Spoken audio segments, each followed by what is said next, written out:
Hello दोस्तों, welcome to Apna Sapna JRF and welcome to this new revision series for CSIR NET life science 2023। तो आज की इस video में जो टॉपिक हम रिवाइज करने वाले हैं वो है फाइटोक्रोम, जो कि यूनिट नंबर 6 यानी प्लांट फिजियोलॉजी का एक मोस्ट इंपॉर्टेंट टॉपिक है। और इम्पोर्टेंट इसलिए है क्योंकि इस टॉपिक से हर बार क्वेश्चन पूछा जाता है और वो भी 4 मार्क्स में यानी पार्ट सी के अंदर। तो चलिए बात करते हैं फाइटोक्रोम के बारे में। तो सबसे पहले मैं आपको बता देती हूँ कि फाइटोक्रोम आखिर होते क्या हैं। तो फाइटोक्रोम होते हैं फोटो रिसेप्टर। अब फोटो रिसेप्टर क्या है, इनके नाम से इंडिकेशन है। फोटो का मतलब होता है लाइट, सनलाइट, और रिसेप्टर का मतलब है जो उसको रिसीव करेंगे। तो प्लांट के पास कुछ ऐसे फैक्टर होते हैं, कुछ ऐसे प्रोटीन होते हैं जो कि लाइट को एब्जॉर्ब करते हैं और फिर उसको यूज करते हैं प्लांट के अंदर चेंज करने के लिए। उन्हें हम बोलते हैं फोटो रिसेप्टर। और ये जो फाइटोक्रोम है ये एक टाइप का फोटो रिसेप्टर ही होता है जो लाइट को एब्जॉर्ब करता है और फिर प्लांट के अंदर चेंज करता है, डेवलपमेंट करता है। ठीक है, तो देखो यहाँ पर photo receptors absorb the photon of particular wavelength and use it. अब जो भी अलग अलग टाइप के फोटो रिसेप्टर हैं वो अलग अलग वेवलेंथ की लाइट को एब्जॉर्ब करते हैं। तो इसी के बिहाफ पर 2 टाइप के होते हैं, एक होता है रेड और फार रेड लाइट रिसेप्टर और एक होता है ब्लू लाइट रिसेप्टर। तो नाम से इंडिकेशन है कि यहाँ पर ये जो रिसेप्टर होंगे ये रेड और फार रेड लाइट को एब्जॉर्ब करेंगे और उसका इस्तेमाल करेंगे, और यहाँ पर जो रिसेप्टर हम देखेंगे वो ब्लू लाइट रिसेप्टर को, मतलब वो ब्लू लाइट को एब्जॉर्ब करते हैं। तो ऐसे रिसेप्टर जो कि रेड और फार रेड लाइट को एब्जॉर्ब करते हैं उसका एग्जांपल है फाइटोक्रोम, जो कि हम आज पढ़ने वाले हैं। और ऐसे रिसेप्टर जो कि ब्लू लाइट को एब्जॉर्ब करते हैं उसमें आता है क्रिप्टोक्रोम, फोटोट्रोपिन और जीटलूप फैमिली। तो ये तीनों एग्जांपल हैं ब्लू लाइट रिसेप्टर के, और ये एक सिंगल एग्जांपल है for the red and far red light receptor. ठीक है, तो चलिए बात करते हैं अब फाइटोक्रोम के स्ट्रक्चर के बारे में, उसके डिटेल में। तो होता क्या है कि जितने भी फोटो रिसेप्टर जो भी हमने देखे हैं, सबसे पहले वो सनलाइट से अपने पर्टिकुलर वेवलेंथ की लाइट को एब्जॉर्ब करते हैं और एब्जॉर्ब करने के बाद वो करते हैं फोटोमॉर्फोजेनेसिस। इसका मतलब है कि लाइट की वजह से होने वाले चेंज प्लांट के अंदर या फिर प्लांट के अंदर जो भी ग्रोथ होती है, जो भी डेवलपमेंट होता है with the help of sunlight, उसे बोलते हैं फोटोमॉर्फोजेनेसिस। और ये कौन कराएंगे? ये कराएंगे फोटो रिसेप्टर। ठीक है, तो ये बात तो आपको एग्जैक्टली लर्न करनी है कि फोटो रिसेप्टर करते हैं फोटोमॉर्फोजेनेसिस। अब सबका तरीका अलग है ये काम करने का, लेकिन करते सब यही है, यानी फोटोमॉर्फोजेनेसिस। ठीक है, ओके, बढ़ते हैं आगे। तो यहाँ हम बात करेंगे फाइटोक्रोम के डिटेल में। तो ये जो फाइटोक्रोम होता है वैसे तो ये रेड और फार रेड लाइट को एब्जॉर्ब करता है, लेकिन इसका खुद का भी एक कलर होता है जो कि है ब्लू ग्रीन। ये एक ब्लू ग्रीन पिगमेंट है, यानी कि एक ऐसा पिगमेंट जो कि लाइट को एब्जॉर्ब करता है, उसका खुद का कलर है ब्लू और ग्रीन। तो ये 3 टाइप की लाइट को एब्जॉर्ब करता है। अगर हम बात करें मोस्टली और मेजरली तो वो एब्जॉर्ब करता है रेड और फार रेड लाइट को, जो कि 600 से लेकर 750 नैनोमीटर के बीच में आती है। लेकिन साथ साथ में वो ब्लू लाइट को भी एब्जॉर्ब कर सकता है थोड़े से अमाउंट में, और जो यूवी रेडिएशन ए होती है उनको भी एब्जॉर्ब कर सकता है। यानी ऐसा नहीं है कि वो हमेशा ही रेड और फार रेड को ही एब्जॉर्ब करता है, समहाउ वो थोड़ी सी ब्लू लाइट को भी एब्जॉर्ब कर सकता है, जो कि 350 से 500 नैनोमीटर के बीच में होती है। और जो यूवी ए रेडिएशन होती है जो कि 320 से लेकर 400 नैनोमीटर के बीच में होती है, वो उनको भी माइनरली यानी कि थोड़ा थोड़ा एब्जॉर्ब कर सकता है। ठीक है, तो अभी हम बात करेंगे फाइटोक्रोम की फॉर्म्स की। तो प्लांट के अंदर जो सेल है जिसमें कि ये फोटो रिसेप्टर प्रेजेंट है, ये 2 फॉर्म में मिलता है। मतलब कि फाइटोक्रोम जो है 2 फॉर्म के अंदर मिलता है, एक होता है PR और एक होता है PFR। ठीक है, तो उनको बोलते हैं हम फाइटोक्रोम के फॉर्म। जो रेड लाइट को एब्जॉर्ब करता है उस फॉर्म को बोलते हैं PR, इसीलिए इसका नाम PR रखा है। यहाँ पर ये जो R है ये इंडिकेशन देता है कि ये रेड लाइट को एब्जॉर्ब करेगा। तो फाइटोक्रोम की वो फॉर्म जो कि रेड लाइट को एब्जॉर्ब करती है उसे आप कहेंगे PR, और फाइटोक्रोम का वो फॉर्म जो कि फार रेड लाइट को एब्जॉर्ब करता है उसे आप कहेंगे PFR। और यहाँ सबसे बड़ी बात यह है कि ये PR और PFR एक दूसरे में कन्वर्ट होते रहते हैं, यानी कि PR PFR में कन्वर्ट हो सकता है और ये जो PFR है ये PR में कन्वर्ट हो सकता है। तो यहाँ पर ये दोनों ही फॉर्म जो होती हैं इंटर कन्वर्टेबल हैं, यानी एक दूसरे में कन्वर्ट हो सकती है। यहाँ पर देखो ये PR है और ये PFR है, ये एक दूसरे में कन्वर्ट हो सकती है रिस्पेक्टिव लाइट की हेल्प से। यानी कि देखो PR में अभी हमने क्या पढ़ा है कि ये मतलब रेड लाइट को एब्जॉर्ब करती है। तो जैसे ही ये फॉर्म PR वाली फॉर्म रेड लाइट को एब्जॉर्ब कर लेती है, ये कन्वर्ट हो जाती है PFR में, और जैसे ही ये PFR फॉर्म मतलब एब्जॉर्ब करती है फार रेड लाइट को, तो ये कन्वर्ट हो जाती है PR फॉर्म में। तो यहाँ पर ये जो कन्वर्जन हुआ है, फिर से रिकन्वर्जन हुआ है, इस प्रोसेस को हम बोलते हैं फोटो रिवर्सिबिलिटी, या फिर इसी को ही बोलते हैं फोटोक्रोमिज्म। तो ये दो टर्म जो हैं दोनों एक के लिए ही हैं, और मतलब ये है कि दोनों फॉर्म इंटर कन्वर्टेबल हैं, जिसे बोला जाता है फोटो रिवर्सिबिलिटी या फिर फोटोक्रोमिज्म। ठीक है, तो इनके बारे में थोड़ा सा और डिटेल में पढ़ेंगे। ये है पीआर फॉर्म, ये है पीएफआर फॉर्म। तो यहाँ पर ये जो पीआर फॉर्म होती है ये एब्जॉर्ब करती है रेड लाइट को। जैसे ही आसपास रेड लाइट होती है तो ये इसको एब्जॉर्ब कर लेती है, लेकिन एब्जॉर्ब करते ही अब ये पीआर नहीं रहेगी, ये हो जाएगी पीएफआर, मतलब ये पीएफआर में कन्वर्ट हो जाता है। ऐसे ही अगर आसपास कहीं फार रेड लाइट है, आसपास कहीं फार रेड लाइट है, तो इस फार रेड लाइट को एब्जॉर्ब करने के बाद ये जो पीएफआर है ये पीएफआर नहीं रहेगा, ये कन्वर्ट हो जाएगा पीआर फॉर्म में। ठीक है, तो ये जो पीआर फॉर्म है ये होती है इनएक्टिव फॉर्म। तो यहाँ पर इनएक्टिव से मतलब है कि फाइटोक्रोम का काम है लाइट को एब्जॉर्ब करना, फोटोमॉर्फोजेनेसिस करवाना, लेकिन यहाँ लिखा है इनएक्टिव, तो इसका मतलब है कि पीआर फॉर्म में जब होता है फाइटोक्रोम तो वो फोटोमॉर्फोजेनेसिस नहीं करेगा। यहीं पर अगर बात करें पीएफआर की, तो जब फाइटोक्रोम अपनी पीएफआर फॉर्म में होता है तो वो होता है एक्टिव, और एक्टिव से मतलब है कि वो फोटोमॉर्फोजेनेसिस करेगा। ये जो कंडीशन है यानी पीआर वाली जो कंडीशन है ये होती है डार्क में या फिर नाइट कंडीशन में, यानी जब रेड लाइट नहीं होता तभी तो हमें पीआर मिलेगा, क्योंकि अगर रेड लाइट हुआ तो हमें पीएफआर मिलेगा, क्योंकि पीआर एब्जॉर्ब करता रहता है रेड लाइट को और कन्वर्ट हो जाता है पीएफआर में। तो जैसे ही डे टाइम होगा यानी जैसे ही रेड लाइट आएगी तो आपको पीआर नहीं मिलेगा, आपको पीएफआर मिलेगा, और जैसे ही डार्क टाइम होगा तो आपको पीएफआर नहीं मिलेगा सेल के अंदर, आपको फाइटोक्रोम पीआर की फॉर्म में मिलेगा। तो पीएफआर कब मिलेगा? जब डे टाइम होता है, जब डे टाइम होता है जब आपको मिलेगा पीएफआर, और जब नाइट टाइम होती है या फिर डार्क कंडीशन होती है तब आपको मिलेगा पीआर। यहीं पर देखो ये जो दोनों हैं पीआर और पीएफआर हैं ये दोनों ही फाइटोक्रोम है, तो इसको बोलते हैं आइसोमर। आइसोमर होते हैं जिनका मॉलिक्यूलर फॉर्मूला जो है वो सेम होगा, यानी number of carbon, hydrogen, oxygen, nitrogen जो भी है वो बिल्कुल बराबर होंगे, लेकिन उनका जो अरेंजमेंट है वो डिफरेंट हो जाता है, उसे बोलते हैं आइसोमर। तो ये दोनों ही फाइटोक्रोम है, दोनों की जो स्ट्रक्चर है वो डिफरेंट है बट जो फॉर्मूला है वो सेम है। तो यहाँ पर ये जो पीआर फॉर्म है ये होती है सिस फॉर्म। आइसोमर में सिस होता है, ट्रांस होता है, तो पीआर सिस फॉर्म है और पीएफआर होता है ट्रांसफॉर्म, ये होता है ट्रांसफॉर्म। तो यहां से कोई भी पॉइंट उठाकर आपके पास क्वेश्चन आ सकता है, तो उसको ध्यान से सीखें।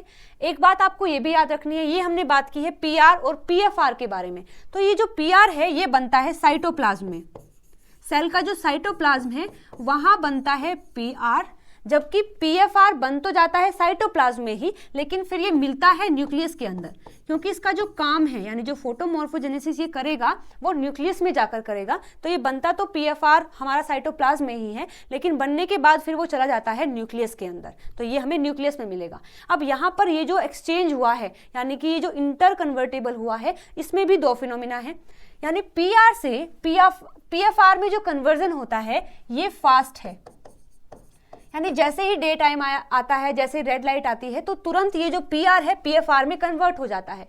लेकिन यहीं पर जब पीएफआर को पीआर में कन्वर्ट होने की बारी आती है तो ये काफ़ी स्लो प्रोसेस हो जाती है, यानी अगर आसपास कहीं फार रेड लाइट है तो ऐसा नहीं है कि आपको तुरंत से पीआर दिखना स्टार्ट हो जाएगा, क्योंकि पीएफआर से पीआर में जो कन्वर्जन होता है वो काफ़ी स्लो है, जबकि पीआर से पीएफआर में जो कन्वर्जन होता है वो काफ़ी फास्ट होता है। ठीक है, तो ये सारी बातें आपको याद रखनी है जो मैंने इन दोनों के बारे में आपको बताई हैं।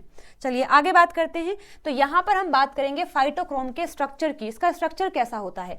तो ये दो पार्ट से मिलकर बना है, ये दो पार्ट से मिलकर बना है। एक होता है नॉन प्रोटीन पार्ट, एक होता है नॉन प्रोटीन पार्ट, और जो सेकेंड पार्ट है इसमें इसके स्ट्रक्चर में ही ये होता है प्रोटीन पार्ट, ये होता है प्रोटीन पार्ट। यहाँ पर ये जो नॉन प्रोटीन पार्ट है ये लाइट एब्जॉर्बिंग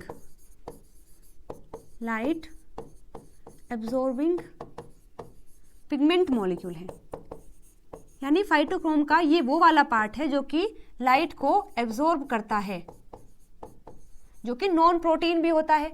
यहीं पर अगर बात करें प्रोटीन पार्ट की तो ये बना होता है पॉलीपेप्टाइड चेन से, ये बना होता है पॉलीपेप्टाइड चेन से, जो कि फाइटोक्रोम की कई तरीके से और हेल्प करता है। तो ये जो लाइट एब्जॉर्बिंग पिगमेंट मॉलिक्यूल है इसको बोला गया है क्रोमोफोर, इसको बोला जाता है कि ये क्रोमोफोर है, और ये जो प्रोटीन पार्ट है इसको बोला जाता है एपोप्रोटीन। तो आप ऐसा भी बोल सकते हैं कि फाइटोक्रोम जो है दो पार्ट से मिलकर बना है। The first one is chromophore जो कि लाइट को एब्जॉर्ब करता है, the second one is apoprotein जो कि इसको होल्ड करता है और फाइटोक्रोम की मूवमेंट में भी हेल्प करता है। ठीक है, तो ये दोनों पार्ट होते हैं। अब यहां पर ये जो क्रोमोफोर है, अगर ये अकेला है तो ये काम नहीं कर पाएगा, और अगर एपोप्रोटीन अकेला है, अगर यहाँ पर ये जो एपोप्रोटीन यानी जो प्रोटीन वाला पार्ट है ये अकेला है तो ये भी काम नहीं कर पाएगा। तो ये दोनों काम करते हैं मिलकर। जब ये दोनों मिलेंगे तब ही ये काम कर पाएंगे। तो जब ये दोनों मिल जाते हैं तब आप उसको कहोगे होलोप्रोटीन। जब ये दोनों मिल जाते हैं आप उसको कहोगे होलोप्रोटीन, और ये होता है फंक्शनल फॉर्म। ये होता है फंक्शनल फॉर्म। ना ही तो अकेला ये काम कर पाएगा, ना ही अकेला ये काम कर पाएगा, दोनों मिलकर करते हैं। और जब ये मिलते हैं तो इनके बीच में ये जो बॉन्ड बनता है ये कोवेलेंट बॉन्ड होता है, मतलब कि ये दोनों कोवेलेंटली लिंक्ड होते हैं। और ये जो कोवेलेंट बॉन्ड बनता है ये है थायोईथर बॉन्ड। थायोईथर बॉन्ड, तो थायोईथर बॉन्ड कोवेलेंट बॉन्ड है जिसकी हेल्प से ये दोनों जुड़ते हैं और फिर बनता है होलोप्रोटीन, और तब ये काम करता है। और देखो स्ट्रक्चर की बात कर लेते हैं, अभी हमने देख लिया है, अब देख लेते हैं कि वो मतलब जुड़े कैसे होते हैं। तो 3 टाइप के दिखाए हैं। ये जो फाइटोक्रोम है ये प्लांट के अंदर भी मिलता है, बैक्टीरिया के अंदर भी मिलता है, फंजाई के अंदर भी मिलता है। तो यहाँ बताया है आपको कि ये वाला जो पार्ट है ये है प्लांट का फाइटोक्रोम। और एक बात आप और नोट कर लीजिए कि ये जो फाइटोक्रोम होता है ये डाइमर फॉर्म में प्रेजेंट होता है। ये डाइमर फॉर्म में प्रेजेंट होता है, डाइमर फॉर्म में, यानी कि इस तरीके से जो आपने स्ट्रक्चर देखी है ये एक फॉर्म दिया है, एक और ऐसा ही यहाँ होगा तब जाकर ये डाइमर बनेगा, तब जाकर ये फंक्शनल होगा। तो स्ट्रक्चर के बारे में देख लेते हैं। ये पार्ट जो आप देख रहे हैं ये है क्रोमोफोर जो कि लाइट को एब्जॉर्ब करेगा, और ये जो बाकी सारा पार्ट है ये है प्रोटीन पार्ट यानी कि एपोप्रोटीन, जिसके पास एन टर्मिनल होता है और सी टर्मिनल होता है, और कई सारे डोमेन होते हैं जैसे कि पीआरडी है, एचकेआरडी है, और पास है, जीएएफ है और पीएचआई है। तो ये पूरा जो डोमेन होता है इसका काम है कि क्रोमोफोर को अपने साथ में होल्ड रखना। और देखो यहाँ पर ये जो बॉन्ड बना है ये है थायोईथर बॉन्ड, जिसकी वजह से ये क्रोमोफोर और ये जो एपोप्रोटीन है ये जुड़ा हुआ है। और इसमें ये जो पीआरडी वाला डोमेन होता है, इस पीआरडी का काम है कि जब फाइटोक्रोम अपनी पीएफआर फॉर्म में होता है, तो मैंने आपको बताया था कि जब वो पीएफआर फॉर्म में होगा तो उसे न्यूक्लियस में जाना पड़ेगा, और जब ये न्यूक्लियस में जाता है तो पीआरडी उसकी हेल्प करता है न्यूक्लियस में पहुंचाने के लिए। ठीक है, तो यहाँ पर अलग अलग डोमेन का अलग अलग फंक्शन होता है। ऐसे अगर बात करें साइनोबैक्टीरिया के अंदर तो यहाँ पर भी ये डोमेन है और ये लगा हुआ है इसका क्रोमोफोर जो कि जुड़ा है with the help of थायोईथर bond. यहीं पर अगर बात करते हैं बैक्टीरिया की, तो बैक्टीरिया के अंदर भी ये एपोप्रोटीन है और ये है क्रोमोफोर वाला पार्ट जो जुड़ा है थायोईथर बॉन्ड से। ठीक है, तो ये स्ट्रक्चर है फाइटोक्रोम की, लेकिन यहाँ पर केवल सिंगल फॉर्म दी गई है, ये डाइमर फॉर्म में होता है। ठीक है, चलिए तो आगे बात करते हैं। देखो ये डायग्राम मैंने लगाया है तेजिन जिगर बुक से, काफी ब्यूटीफुली एक्सप्लेन किया हुआ है सभी कुछ। तो सबसे पहले साइटोसोल के अंदर जो हीम होता है वो कन्वर्ट हो जाता है फाइटोक्रोमोबिलिन में। देखो यहाँ पर ये जो स्ट्रक्चर लगी है ये वाली, ये क्रोमोफोर है, ये क्रोमोफोर है, और क्रोमोफोर का भी इसका नाम दिया है फाइटोक्रोमोबिलिन, जिसको फाई मतलब पी, साई और बीटा से रिप्रेजेंट करते हैं, फाइटोक्रोमोबिलिन।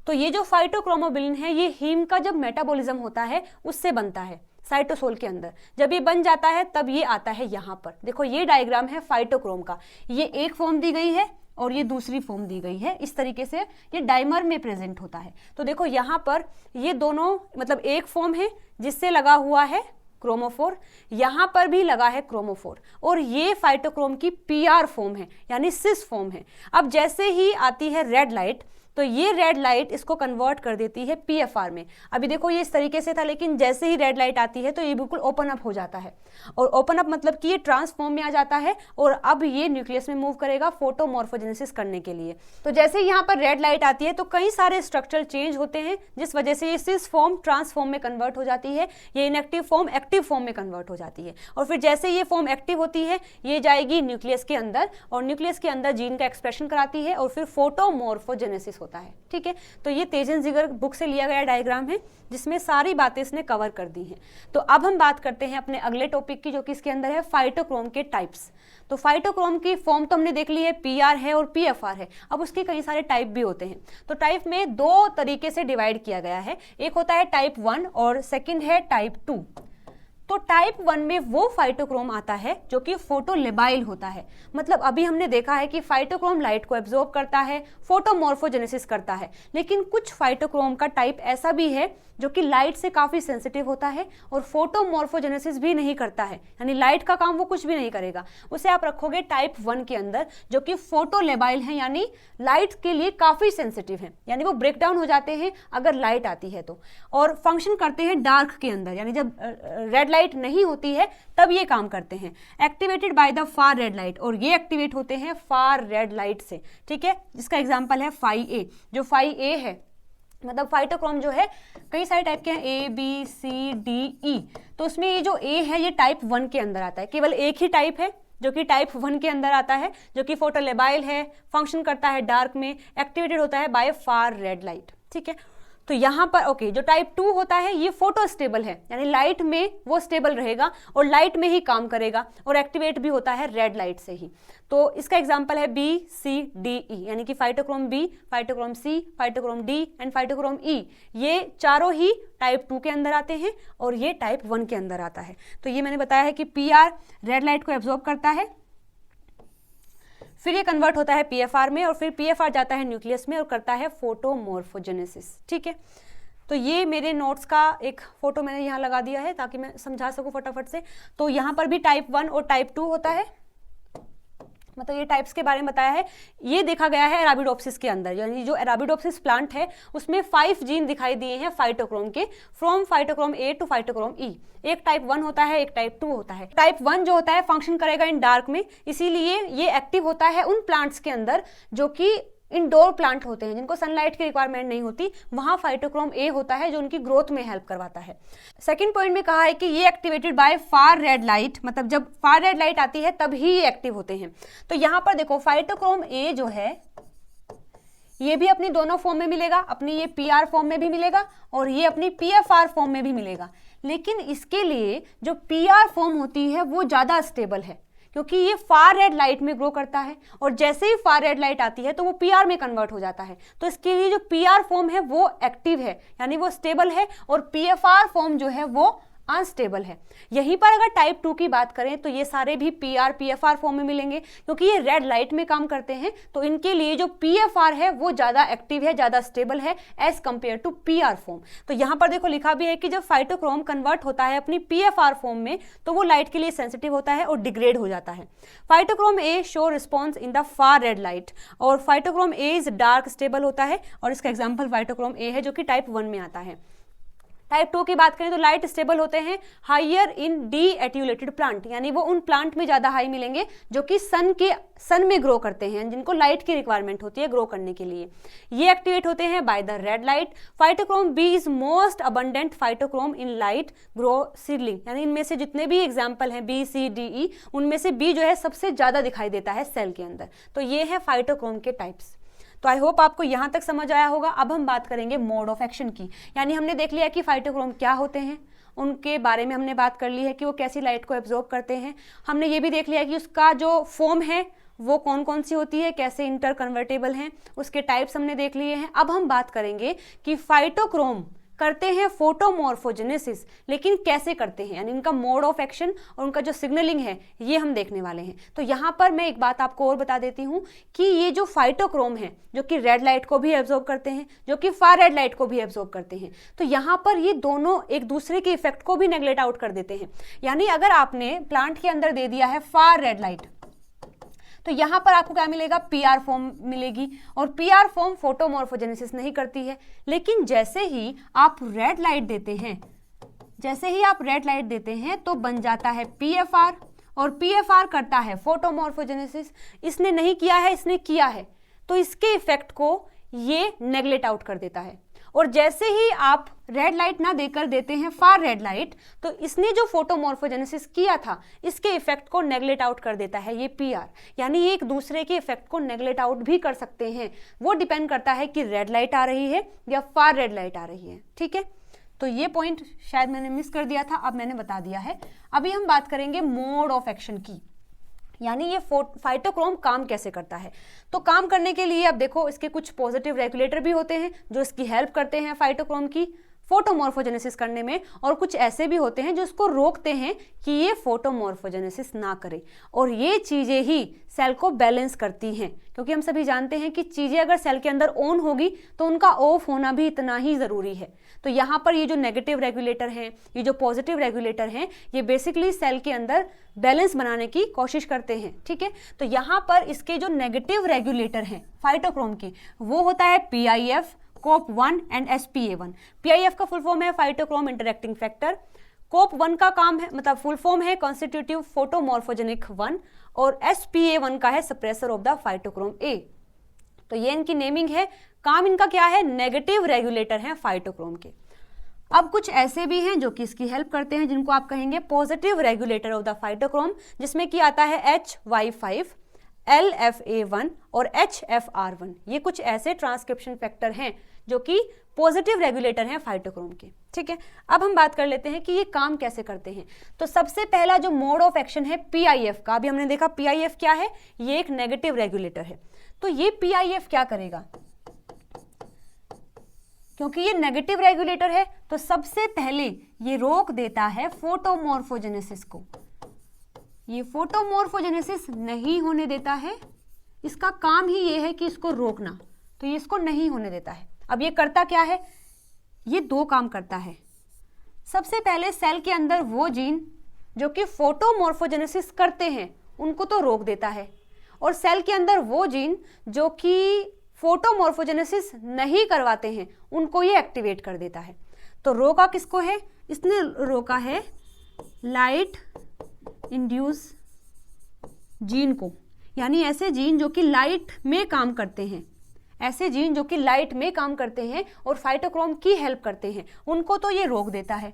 और एक्टिवेट करता है ये डार्क इंड्यूस जीन को, यानी ऐसे जीन जो कि डार्क में काम करते हैं, क्योंकि ये PIF जो है ये पूरा काम ही अपना डार्क में करता है। यानी जब डार्क होता है, जब रेड लाइट नहीं होती, जब ये काम करता है, जब लाइट होती है तब ये डिग्रेड हो जाता है। तो जब डार्क कंडीशन आती है तो उसमें वो डार्क इंड्यूस जीन को एक्टिवेट कर देता है और लाइट इंड्यूस जीन को रोक देता है, और इसी वजह से फोटोमॉर्फोजेनेसिस भी रुक जाता है। तो ये करता क्या है, ये PIF करता है स्कोटोमॉर्फोजेनेसिस, ये करता है स्कोटोमॉर्फोजेनेसिस। अब स्कोटोमॉर्फोजेनेसिस क्या है, ऐसे प्लांट जो कि लाइट में ग्रो नहीं करते हैं, जो कि डार्क में ग्रो करते हैं, जो इंडोर होते हैं, उनके अंदर होता है स्कोटोमॉर्फोजेनेसिस।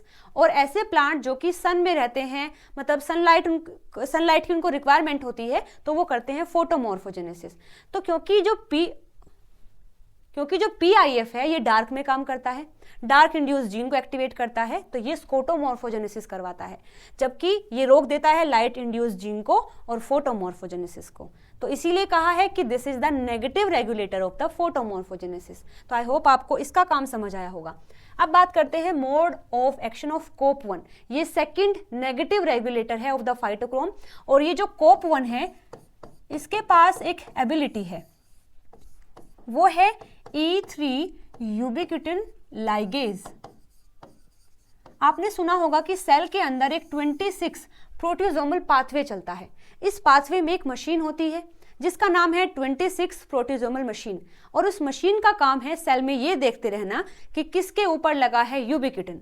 अब जिसके ऊपर भी ये फैक्टर जो है यूबिक्विटिन, जिस पर भी ये लगा होता है, ये मशीन उसको पकड़ती है और उसको डिग्रेड करवा देती है। तो सेल को जिसको भी डिग्रेड करवाना है उसी के ऊपर वो यूबिक्विटिन लगवा देता है, जिससे कि वो मशीन उसको पकड़ती है और डिग्रेड करती है। तो ये सेल जिस पे लगवाता है यूबिक्विटिन उसको बोलते हैं E3 यूबिक्विटिन लाइगेज। तो मानो ये सेल का कोई भी पार्ट है जिसे चाहता है सेल कि ये मुझे दिख ना जाए अपने सेल के अंदर, तो ये क्या करेगा, इसके ऊपर लगवा देगा यूबिक्विटिन। और ये लगाएगा कौन, जो भी E3 यूबिक्विटिन लाइगेज होगा। अब जैसे यहाँ ये लग गया है, उसके बाद ये मशीन आएगी और उसको डिग्रेड कर देगी। तो उनमें से ही एक है COP1। COP1 एक E3 यूबिक्विटिन लाइगेज है जो सभी के सर पे यूबिक्विटिन को ऐड कर देता है और उनका डिग्रेडेशन करवा देता है। और जैसे ये ऐड करता है फिर वहां पर हो जाता है डिग्रेडेशन।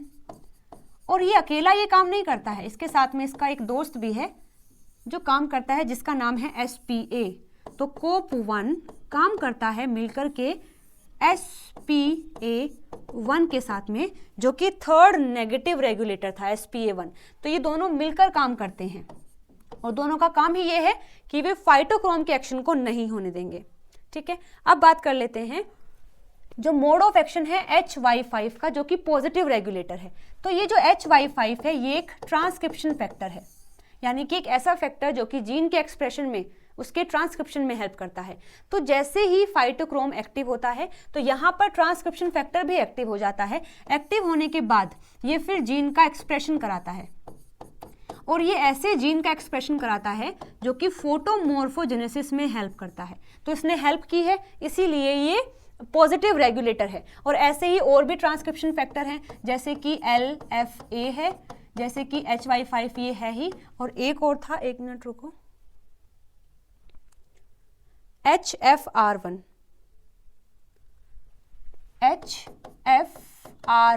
ये तीनों ही ट्रांसक्रिप्शन फैक्टर हैं जो कि ऐसे जीन को एक्सप्रेस कराने में हेल्प करते हैं जो ट्रांसक्रिप्शन या फिर फोटोमॉर्फोजेनेसिस में एक्चुअली हेल्प करते हैं। ठीक है, तो हमने देख लिया है इन तीनों का काम। अब बात करते हैं कि ये काम मतलब मिलकर कैसे करते हैं। तो देखो यहाँ सबसे पहले बता देती हूँ PIF के बारे में। अभी हम देख के आए हैं PIF क्या था, नेगेटिव रेगुलेटर था, और वो एक्टिव कब था, डार्क में। तो देखो यहाँ पर डार्क कंडीशन है, मतलब यहाँ लाइट नहीं है, डार्क कंडीशन है। तो डार्क कंडीशन में हमें पता है कि PR और PFR में से हमें PR फॉर्म मिलेगी, क्योंकि डार्क में होता है फार रेड लाइट को एब्जॉर्ब कर लिया है PFR ने और वो कन्वर्ट हो गया है PR में। तो यानी डार्क कंडीशन के अंदर PR मिलेगा। अब जैसे ही डार्क आता है तो ये जो PIF है ये एक्टिवेट हो जाता है। तो ये कब एक्टिवेट होता है, डार्क में, नाइट में, या फिर शेड कंडीशन में ये एक्टिवेट हो जाता है।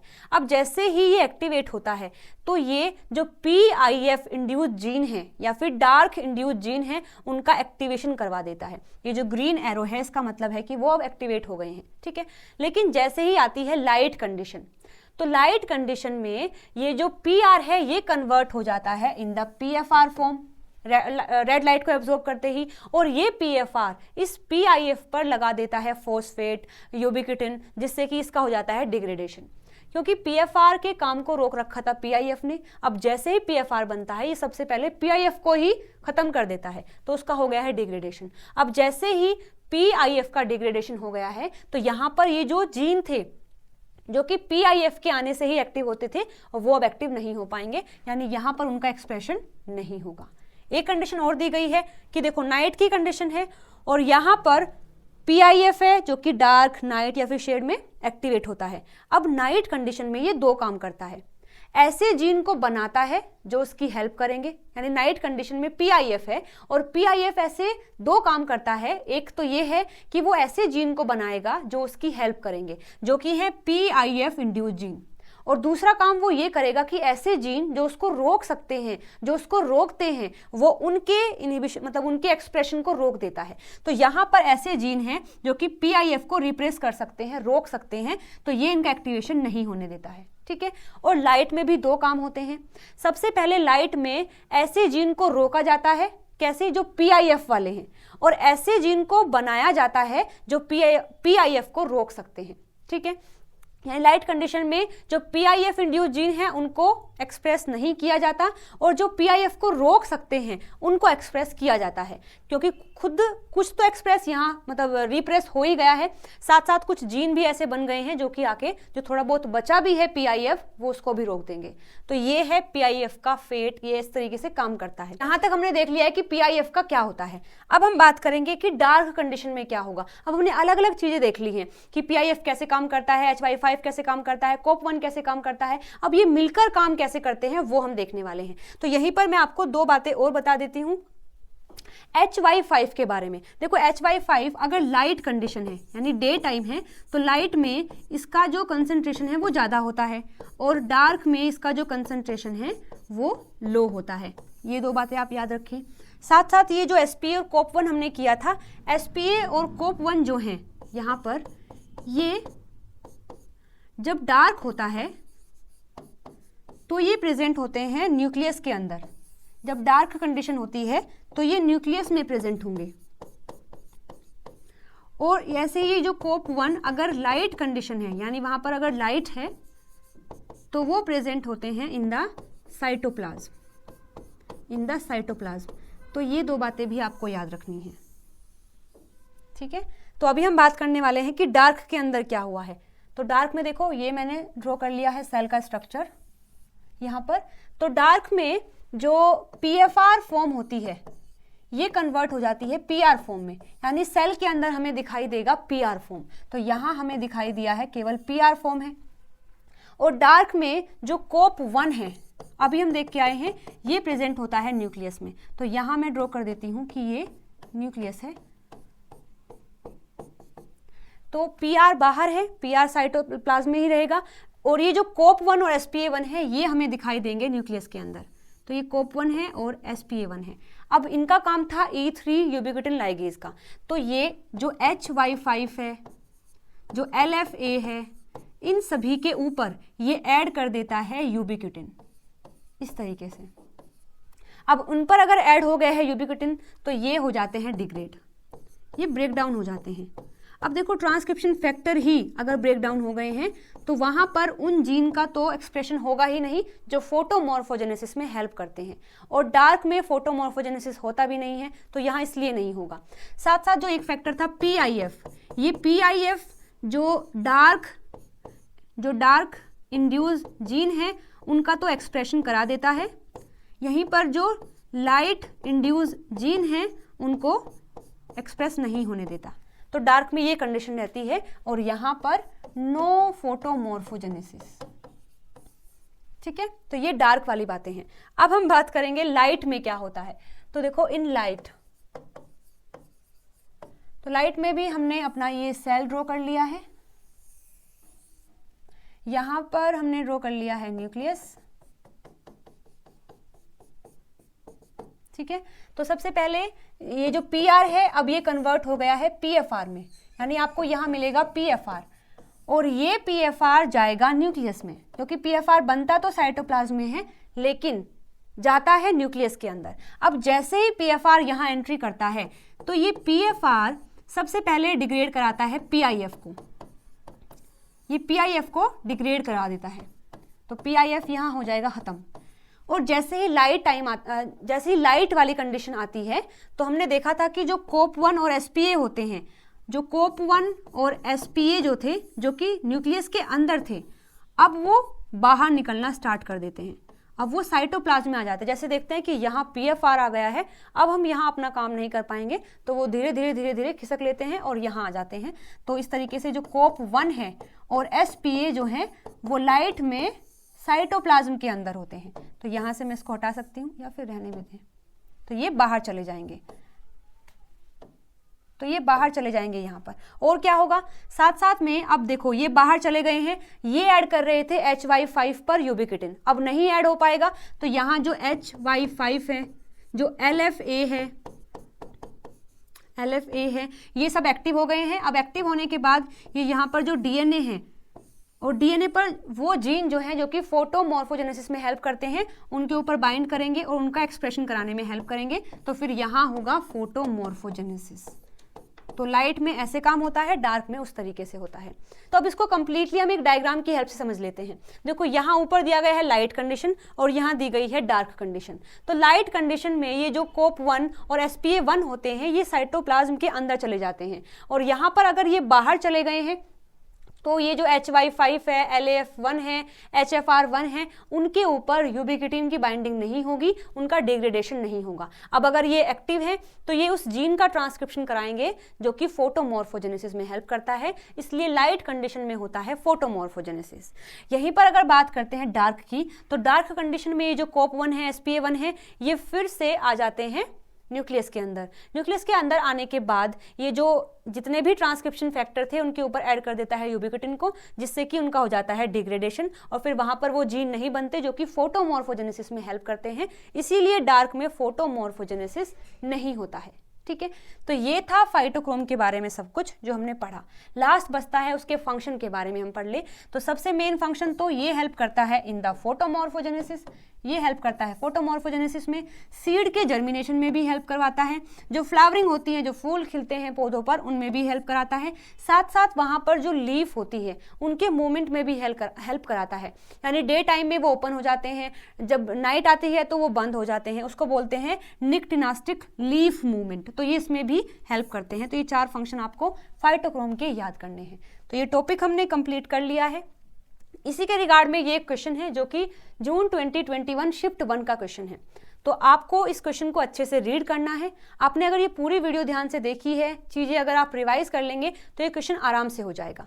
तो यहाँ पर आपको इस क्वेश्चन को अच्छे से रीड करना है। 4 ऑप्शन दिए गए हैं, आपको सिलेक्ट करके बताना है कि कौन कौन सा यहाँ पर सही है। ठीक है, इसको सोल्व करने के बाद इसका जो भी आंसर है आप मुझे कॉमेंट करके बताएंगे। और इस टॉपिक के ऊपर जो बाकी क्वेश्चन आए हुए हैं वो मैं आपको अलग वीडियो में समझा दूंगी, क्योंकि अगर यहाँ समझाऊंगी तो काफ़ी बड़ा हो जाएगा। लेकिन इसके सारे क्वेश्चन जितने भी आए हुए हैं वो सब मैं आपको करवा दूंगी।